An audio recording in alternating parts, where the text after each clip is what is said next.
Only one day after the 6-month truce between Israel and Hamas ended, a Palestinian was killed and 2 others were injured by an Israeli surface-to-surface missile.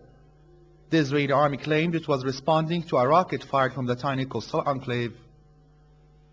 Hamas's military wing, Ezzedine al-Qassam brigades, issued warnings to Israel that all attacks against the Gaza Strip would trigger a large-scale retaliatory confrontation.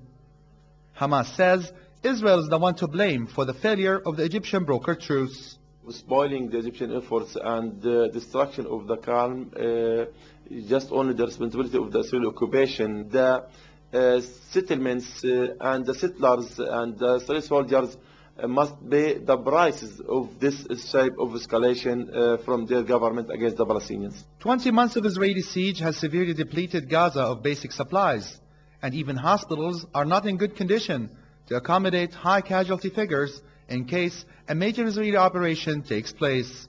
As 22 Gazans were killed during the course of truce, Gazans are now extremely worried that an Israeli army raid may take place at any time. All of us are at the mercy of Israeli warplanes as the Israeli army indiscriminately targets civilians and militants, young and old. More bombings and raids like in the past are going to resume, especially now that local fighters want to retaliate against Israeli aggressions.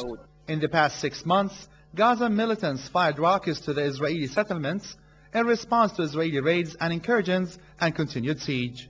Analysts say Israel is expected to wage attacks on Gaza as part of an Israeli election campaign. I think there will be an increase in the number of Israeli attacks against the Palestinians of Gaza for 2 reasons. One, because it is a continuation of the slow-motion genocide that has been going on against the Palestinians of Gaza. Number 2, I think it will give a pretext for winning the Israeli elections within a couple of months.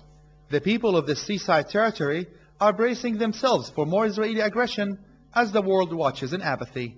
Analysts believe this attack on Gaza is just the tip of the iceberg, adding that such attacks on this tiny coastal enclave are likely to increase in the coming days.